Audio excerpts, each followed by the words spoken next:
Welcome to the Escapist Corner, is our name, I think. On this show today we have, as I always say, an eminent guest all the way from the States, visiting us in Berlin, in Munich, in Germany, but not for me, but we have Kelly Starrett from Mobility Wod, the Supple Leopard, and owner of Crossfit San Francisco. Co-owner. Co-owner. With my wife. Yeah, with your wife. You got to give Kstar more than half the credit. She's the brains. So let's start with that. Before this Mobility Wod started and everything, and we go into that, how did you come up with the idea for that? I think CrossFit and the CrossFit community has something to tell in that story. Well, I discovered CrossFit. So I was a professional athlete, and then got hurt, and that ended my career. And I thought I was really fit. I was a national champion. I was badass. And then I literally had started physio school. It was my first year.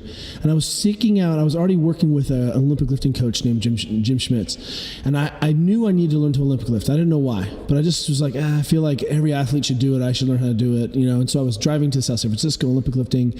I had read this article by Dan John called Get Up, which is about teaching overhead squatting and some basic things. And I had overhead squat. I belonged to a Globo gym, and then once a week I would drive down to the city every 2 weeks and train with Jim Schmitz in the basement. You couldn't buy Olympic lifting shoes anywhere. I trained in flat Kstar, like Sambas, right? And I discovered CrossFit seeking out information on Olympic lifting with dumbbells, because I was like, well, is it special? And I found this GIF that was a CrossFit GIF with Nicole Carroll, and I just kind of stumbled into this model of training that was, shorter, intense. It made sense to me. This is how I'd always trained and had good luck with training much higher intensity and less volume. I had some other friends who were just volume junkies, and I was like, it didn't feel right for me. And I had good success training, doing a lot more interval style training. So that was always working for me. And I did a workout. Classically, I did the easiest workout. I was like, on an easy day, I did Cindy, pull-ups, push-ups, and air squats. And no one I knew had ever knew what kipping was. I ended up teaching myself how to kip because I was getting crushed. And I was like, what is this? And there was kip, the mysterious kip. And it wasn't a thing we did. So I was doing strict push-ups or, strict pull-ups. I was dying. I got through 11 or 12 rounds in 20 minutes and just laid on the ground dying. I was dying. I was swollen and dying. And I was like, what was that? Then, of course, on the next easy day for me, I did the easiest workout I could do, which was front squat to press and pull up. That seemed really easy, right? AKA Fran. Yeah. I just chose Fran as my second. And literally 14 minutes later, I was like, what just happened? Because those single pull-ups are just murder. Yeah. And it kind of got my attention. And then I crushed all my friends with it. I was like, you got to try this. What is this? Am I crazy? And everyone else, what is this? So halfway through, I became, in my second year of physio school, my wife asked me what I wanted for my birthday, and I said, I want you to send me to a CrossFit certification. So I got this level 1, and it was the first one. It was 3 days long. It was a whole day of gymnastics, a whole day of Olympic lifting. It was epic. And that was the one where all the SEALs got injured, all the SEALs got rhabdo. That was when we started talking about rhabdo's community, because we did so much fun. We did Fight Gone Bad. We did backwards running Fran. I did 100 jumping pull-ups as a demonstration. The volumes were insane. We just didn't know. And, I was hooked, and I just saw this is the truth. And then following, and then there were 5 CrossFits when I started, 5, okay. And we were officially the 50th CrossFit to open that December, and I opened in physio school. So I basically saw the truth of the need to try to reconcile what I was learning at physiotherapy. Went to a really it's a good school, yeah, with really excellent instructors, some of the best on the planet. And yet it looked nothing like how we were training actual athletes, right? The physio had nothing to do with Olympic lifting, short arc quads and dead bugs, and it had nothing to do with how I was trained, how we trained, actually how we currently were training. And I really struggled to sort of reconcile those two things. And halfway through, early on, I think in 2008, so I was coaching and in physio school. I graduated in 2007. 2008, I started my own course. I was like, look, people don't understand anything about how their bodies are working, about basic soft tissue maintenance, about improving these positions. And so I put up a course, and we taught it at CrossFit Santa Cruz. And Hollis filmed it, and lo and behold, people were like, hey, can you come and teach? And so we never set out to start any of this. We set out to solve a set of problems for the community that we were seeing, which was people didn't know what hip extension was, couldn't see if they were missing overhead range of motion. They just worked harder. And that was our old model. Work until you break, back off, work till you break in. Fast forward to 2010, and I was having these conversations with Juliet because I have a thriving physio practice. I've been teaching around the country at this place, and even the world. I'd taught overseas. And I was like, Juliet, there's like 10 problems only. There's like 10 things that are just the same thing over and over again. And people are spending all this time coming to see me so that I can tell them that they're stiff, or like, why didn't you do this yourself? Like, your T-spine is bent. You're stuck like a rainbow. Like, unstick yourself. And so one day I filmed a video, and famously of me squatting in the grass, basically filming my nuts the entire time, right? Holding the camera up and filming my crotch. And I put it up and started Mobility Wod. I was on a blogger, and I told one friend about it. And that was it. And then it was just snowballed. And it turned out I thought I would make a video a day for a year based on that old idea of make a poem a day for a year. Yeah. So I would just make a video a day of everything I knew, and then I'd finish.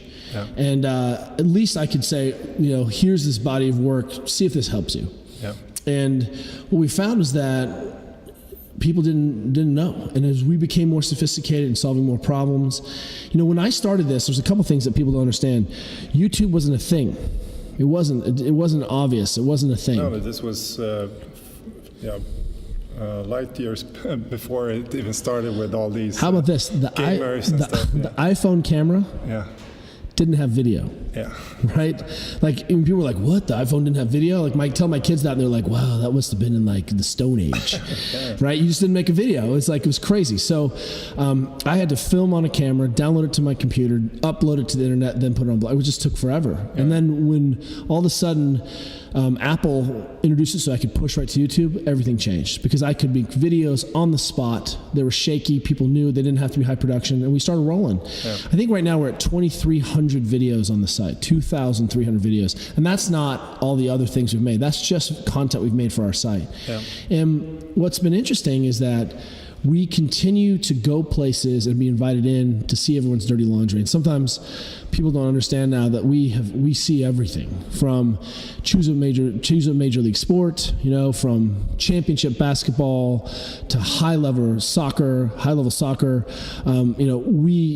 We've seen everyone's dirty laundry, and our model is predicated on the fact that we're not trying to sell something. We're trying to help people solve their problems. And everyone has ankles, and everyone's trying to get into better positions. And lo and behold, Mobility Wod grew out of that. And I think that's really important for people to think of, is we never tried to set out to create a business.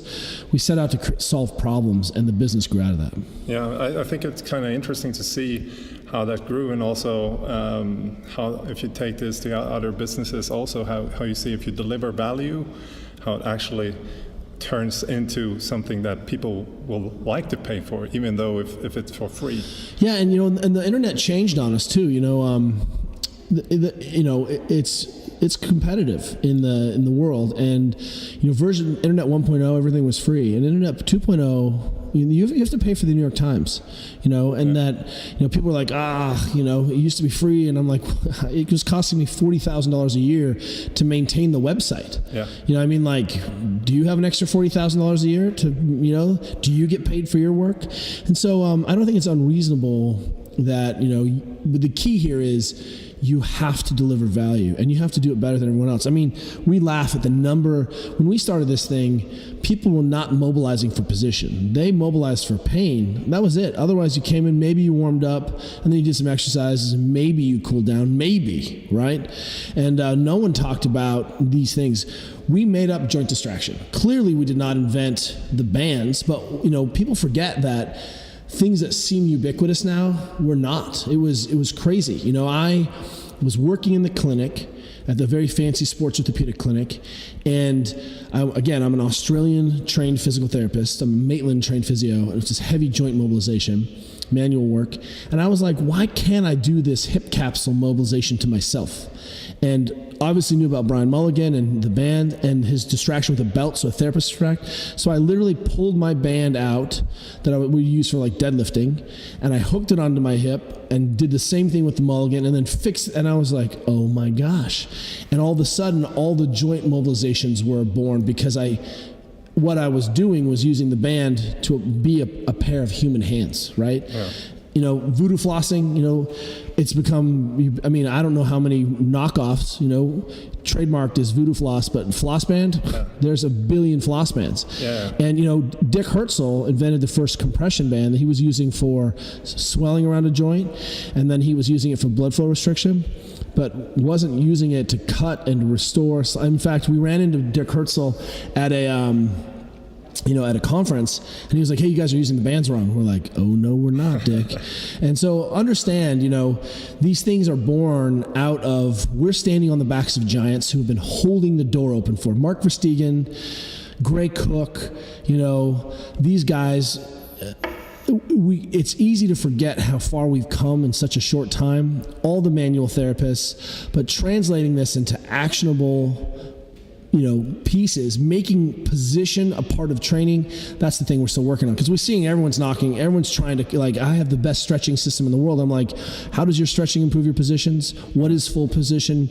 How does your stretching predict compensation? It doesn't. I think that's the problem. A lot of people don't know what's the end goal. They don't have a model. People forget that the first half of Supple Leopard is movement theory that's integrative, so that you can actually go from this is how I'm supposed to move based on the physiology, and this is how I'm restoring those positions. And then people are quick to want to put out the fire. Show me the quick fix. I'm like, the moving well is the quick fix, right? And unfortunately, in all things, this is a lifetime's work, and that's okay. It's okay for us to expand our vision as we've become more sophisticated and say, hey, this is a 10-year project. I think I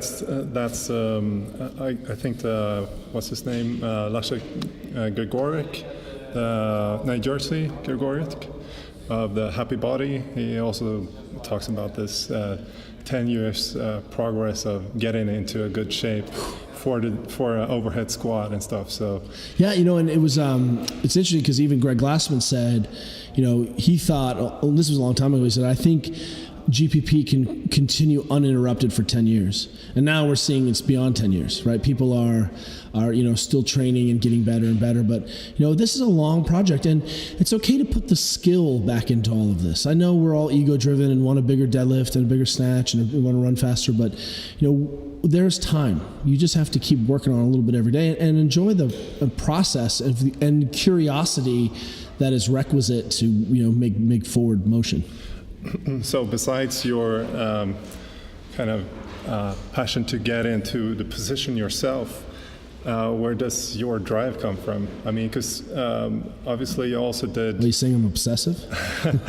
No, but you created a lot of books, 3 books with an update and so on.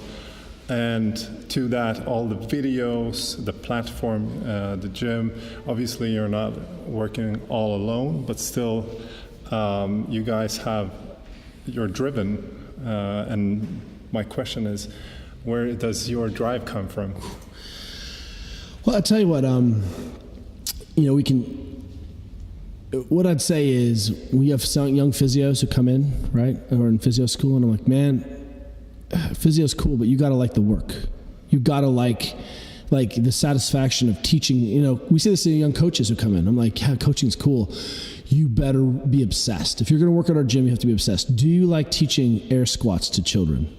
Do you like teaching strict presses to old people? Because that's what we do, and it's awesome.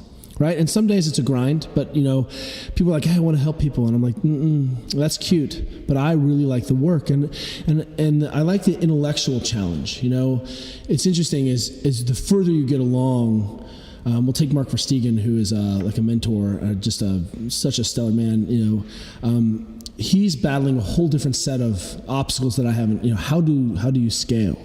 how do you maintain quality and scale? How do you communicate your message more efficiently? And I think what ends up happening is that a different set of problems start to present itself over and over again, and you continue to be challenged. I keep waiting to run out of steam obsessing about this, and I haven't, because we haven't solved the problems. What's happened is that we continue to reapply. Like, look, at some point, helping recreational athletes with their ankle range of motion so they can do a workout faster, that's cool, but that's not really the thing. And suddenly you're realizing, hey, we can start solving another set of problems, whether it's our stand-up kids or athletic development, or, how many ACLs can we take off the table in a generation? I think that's right? Very interesting to go into, because through this work, it has this ripple effect of touching a lot of people outside of your gym and your practice and so on. Just looking at the setup here, we're in Germany now, so we have 30 participants here that are going to take this home to their gym or whatever, and continue to try to get those ACLs not. Well, what we're seeing is. What's fun is, the challenge of refining, the challenge of becoming more sophisticated, the challenge of understanding more deeply. I think about, what I knew 10 years ago, and it was a lot, and now I'm like, oh man, I can see everything so much more clearly, and I'm more efficient. One of the things that we recognize is that if we're the only people who can do it, then it's useless. You may never do it as good as I can do it, but you don't have to. 90% gets you an A. And we're seeing that people have become very sophisticated in their understanding of position mechanics, and we have seen it translate into improved human performance across literally any sport you can think of, from powerlifting to Olympic lifting to running to, just choose something. And really what we're talking about is human potential. So maybe underneath this is saying, hey, what happens if you just move well and we get rid of that crap? Then it's just about your environment and your training and maybe your genetics. And now we're getting into it. It starts to become much more interesting.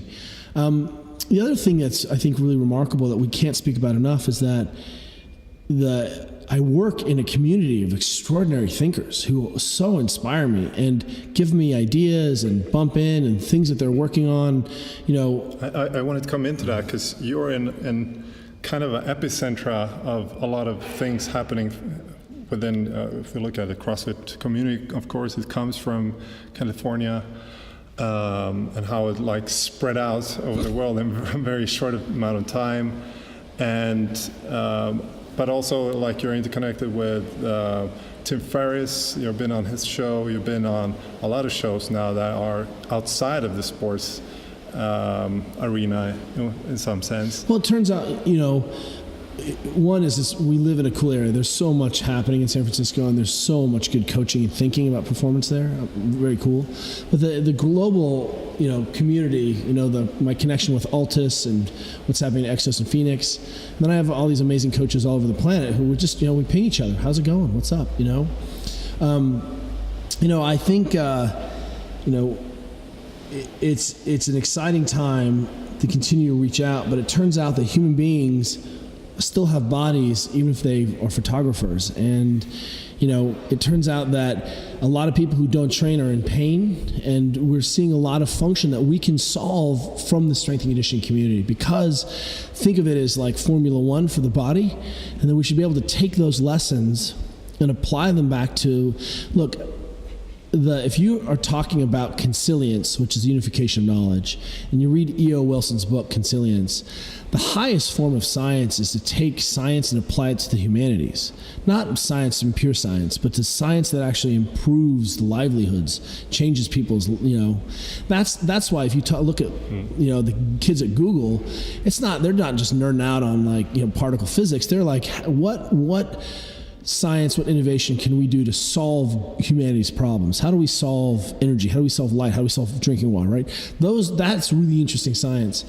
And, to be able to see this accelerator in human performance at strength conditioning means that we can apply these principles backwards, and it changes how we think about kids' shoes. You know, what kids should, how should we reconfigure our environment so we don't end up so compensated?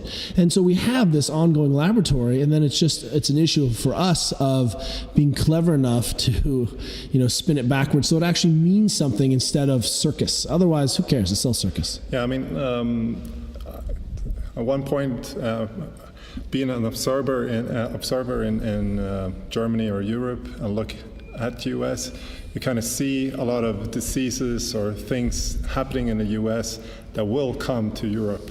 Yeah. Even though you try to mitigate those laptop transfers. syndrome. Yeah, but all these things tend to come here. So Germany is now getting to this kind of obesity as it's interesting. My wife and I talked about we felt like we saw heavier people than we've ever seen before. Yeah. In Bavaria too, which is very unusual. Yeah. So, and we see this, of course, in like the daily livelihood of people, what they eat, also the distance. Well, and maybe those things have changed, but the environment has changed. Like we're spending a lot more time on the computer. We're not riding and walking as much. We don't play as much outside. Our sleeping is being disrupted. If we take an hour of sleep from everyone because we're on Facebook, and just multiply that times 5 years, I guarantee you that's 10 pounds of fat just because you're not sleeping. I mean, it's that simple. So, this is, I think, the case is that, we need to be clever enough to see these as technical problems. Look, I'm reading Homo Deus right now, and Homo Do, and it really is about where are we going in the next 1,000 years, 2,000 years. And honestly, the writer, I think it's Yamul, I'm sorry, I'm butchering, his first book was Sapiens, so apologies. But, he's like, look, we've sort of mastered plague, disease, and war. And I know that plague still happens and disease still happens and war still happens, but it's very different. Yeah. A lot of them are political decisions, right? Not, people aren't starving because we don't have enough food or can't give enough good calories. It's because we can't get enough food because it's politics. Yeah. So it really begets, where are we going? What are we working on? And ultimately, these are problems of the human condition that we are not the first people to take a crack at. So look at yoga, look at Pilates, look at all these systems. These Ayurvedic traditions even were all predicated on trying to improve the quality of people's lives. The problem is when the environment sort of changes underneath us. And suddenly we're not moving around. Like, why do you need an activity tracker to tell you to move around during the day to remind you to be a human being? Well, it turns out you need that because you work really far from where you live and you have to drive in a car, right? One of the things you do for recreation is watch TV. You don't go outside. You don't walk everywhere. So we've had to create technical solutions to things that we shouldn't have to solve. And I think in all of this, we should ask this fundamental question: what does it mean to be a human being? Not in some existential mean, but like, hey, this is a biological system. So why are we getting sleep wrong? Why are we getting nutrition wrong? Yep. Human beings are not designed to eat 16, 17 hours a day, which is what we do. We're not supposed to do that. We're supposed to eat and then stop eating. We're not supposed to eat every 3 hours. So, I think we're supposed to move more. We're supposed to sleep more. We're supposed to move in a certain way, and that's not negotiable. I know there's variability and everyone is a special snowflake and your femur is longer than a 5 femur. Yeah. But in 2.5 million years, we are the only animal on the planet that has some unique way of moving, right? We're all individuals. And yet dogs all run the same, whether they're big dogs or little dogs. Giraffes all run the same, even if they're baby giraffes or adult giraffes. Yeah. And I think what we need to say is, hey, what does the physiology say? And then can we recreate the environment in which the physiology existed? And I'm not pining for the olden days. I'm just saying we're not doing what human beings are supposed to do. Just do me a favor. As an experiment this weekend, don't sit in a chair the entire weekend. Let me know how it goes for you. Yeah, it's going to be impossible. Just don't do it. No, you can do it. You're on the weekend. Just sit on the floor, eat on the floor. It's fine. Just don't sit in a chair. That's why you don't have any hip range of motion. Yeah. So I think it's kind of interesting to see also, because we're kind of having this discussion that I think is very far away the paradigm of a lot of people, not like 95% of the entire population. Yeah, this is normal, but like we're crazy. Yeah, I mean, they have no idea what we're talking about. So I think for me now as a new box owner and so on, I see this, I live from this, seeing like people coming in, starting to see how their eyes move and they change. That's right. And they're like, whoa, what's happening? And what is this? This is just the first step. So you're talking about what is a human being supposed to be and everything. And yeah, we have to have these kind of boot camps. We'll start with squatting. That's just like, I mean, and here's the point is that, it's our human nature to just jump in and dive in, right? Oh man, this is it. This is awesome. But it's little steps, and, the exercise and the functional training, even CrossFit, should be given a lot of credit because, it was asking us to actually exercise in full ranges of motion for the first time. It asked us to express the positions that we're supposed to be able to express. You should see how well my 8-year-old daughter manages the monkey bars. She is a ninja and she hangs on everything. Yeah. Do you think this kid has any overhead shoulder restriction? No, because she hangs on everything obsessively. And that's the issue. If you didn't hang for 20 years, all of a sudden you came into the gym and you're like, oh, high rep pull-ups, I'm down. Yeah. Snatches, let's do this. Of course you're going to have problems because you can't even speak the language of the rudimentary positions that require for these exercises. And that's the piece where we go a little haywire, right? And it's because we're all in, we're ready to change and all be jacked and, be Instagram famous, for our abs. But, it's not sexy. It's move more, sleep more, be consistent, don't be a stress case. And it is a big, big thing to wrap your head around. And here's the key. You don't have to fix it all. You just have to fix a few things. Yeah. And tomorrow you'll get a little bit more. So you inspired me in one particular case, or many cases. Eat more cookies?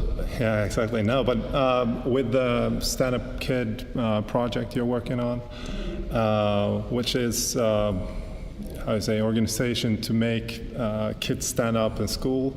No, it's an organization to get kids from sitting sedentary all day at school, and that's really important. And it's inspiring to see how you can create that in your environment, and it's also something we're looking at. Okay, how can we do something for our kids? I mean, I also have one daughter, the second one coming, so it's I see already from my younger child, she's almost 4, turning 4 next year, so I already see how it is for her to be in a kindergarten where they sit a lot. It's crazy. Where they eat a lot of sugar. Yes. And where you have to have these discussions with their... It's ganz normal. Yeah, exactly. And how hard that is to even change one kindergarten. And you've now kind of created change for a lot of kids, when I understood. We think we're about 60,000 kids so far since we started this little project. Only. Only. There's a lot of kids to go. Yeah. It turns out that it's really not a conversation of sitting versus standing. No. It's a conversation of moving or not moving, and looking at the positions we're in when we're sedentary. Our daughters were the first all-moving school in the world. We got rid of the desks for the entire school. So there have been classrooms that have done it, and some classrooms have had a few, but our school was the first ever. Kindergarten through 5th grade, 100%. We had 450 kids who got rid of their desks. They showed up one day and there was no desks. There was just standing desks. And each desk was individualized for the child. So it's to the right height, right? So it fits. Imagine if we just gave one pair of shoes out to every kid. No, sorry, you're not a size 9, but you get size 9. Right. It doesn't make sense. That's the chair. That's the environment. That's the workplace. Like, this is crazy thinking, right? Yeah. Sorry, you have to wear an extra small t-shirt for the rest of your life. Yeah. And so what we found, and what the research supports, is that it's a profound intervention. Kids learn better. Why? Because it's one of the things that humans are supposed to do. We're supposed to move around more. We see that it's a silver bullet for childhood obesity, that if you get kids moving, you can actually reduce their body mass index. Over 2 years, we see a delta of 6 points, a change in their body mass index of 6 points. Yeah. Test scores go through the roof. Kids burn upwards of 27 to 35% more calories a day. So try to take 30% of the sugar out of kids' diets. Go ahead. Good luck with that. Jamie Oliver got crushed, right? Trying to rip the pizza out. Instead, we're like, we know that's a problem. We're going to have to work on that. It's going to take time. But instead, let's go ahead and burn 30 more percent calories. And I think that's what we're thinking about.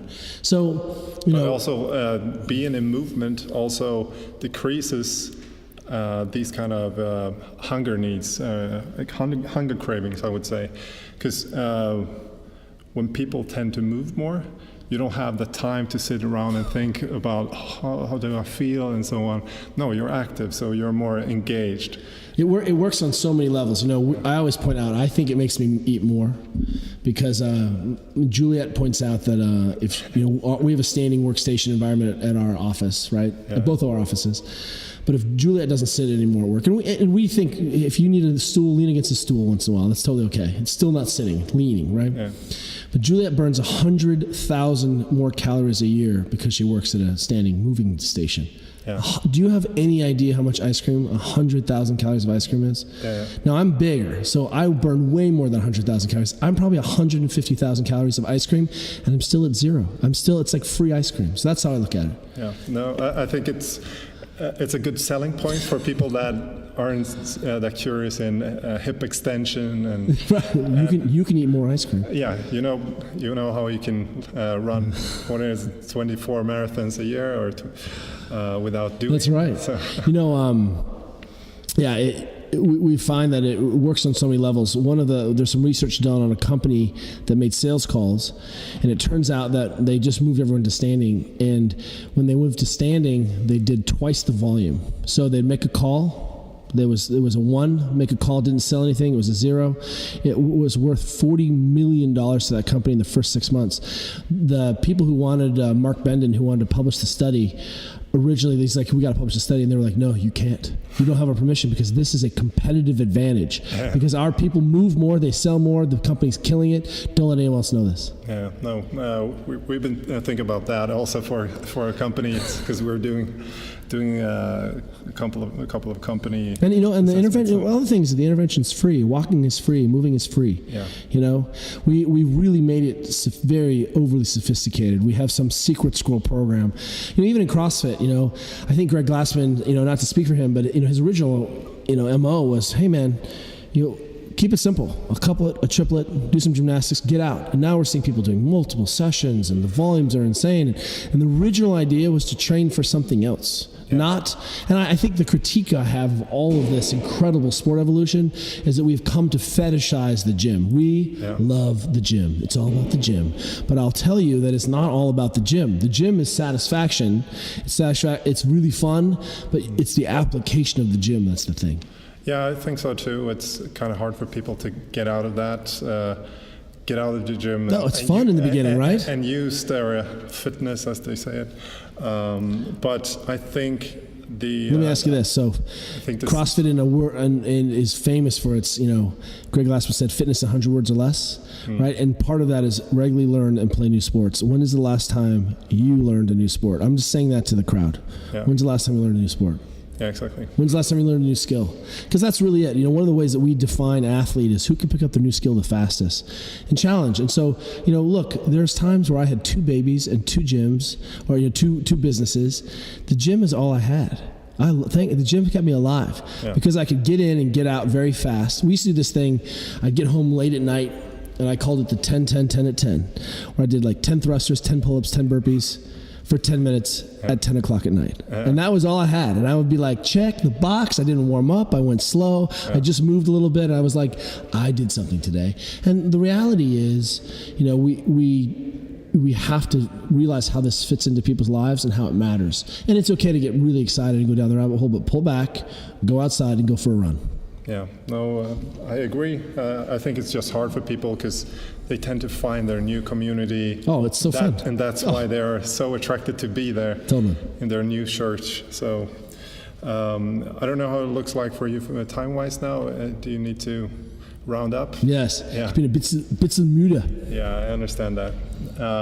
So to round up this session with you, I just wanted to ask you, some short questions, okay?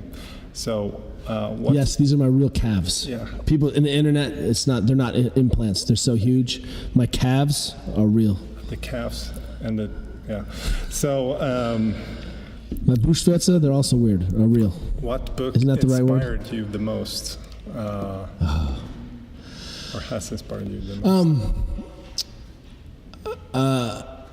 I think right now it's a book called Normal Accidents by Charles Perrow. It really changed my thinking around systems level accidents. Yeah. And I read widely, and a lot of things. Born to Run, this important idea about who we are as human beings. I probably spend a lot of time. I keep coming back to Consilience by E.O. Wilson. I think that's one of the most important books I've ever read. Good. So read those. Last question. What's the most common question you get? Are those your real calves? No, people are like, hey, this is the question. Can I ask you about my shoulder? Like, that is the number one question. People also want to know about Juliet because she's such a baller. My wife is such a badass. I think oftentimes people are looking for shortcuts. They're like, what's the magic? Like, what is the 3 solutions? There's no such thing. You're responsible for it all, and that's okay. It's okay for this to be sophisticated. It's okay for this to be an intellectual pursuit, not one of just pure effort. We want it to be effort. Like, we want to be able to hook ourselves up to the treadmill and be like, I just went harder than everyone else. I win. But that's not how it works. And that's okay. Yeah. Well, thank you very much, Kelly. My pleasure. I look forward to tomorrow. I'm going to torture you tomorrow. It's going to be great. I look forward to it. Thanks for the show. Where can people find you if they don't already know you? We are Mobility Wod, W-O-D, workout of the day, at Mobility Wod. We're out there, mobilitywod.com. You can find them in the link below. So. There you go.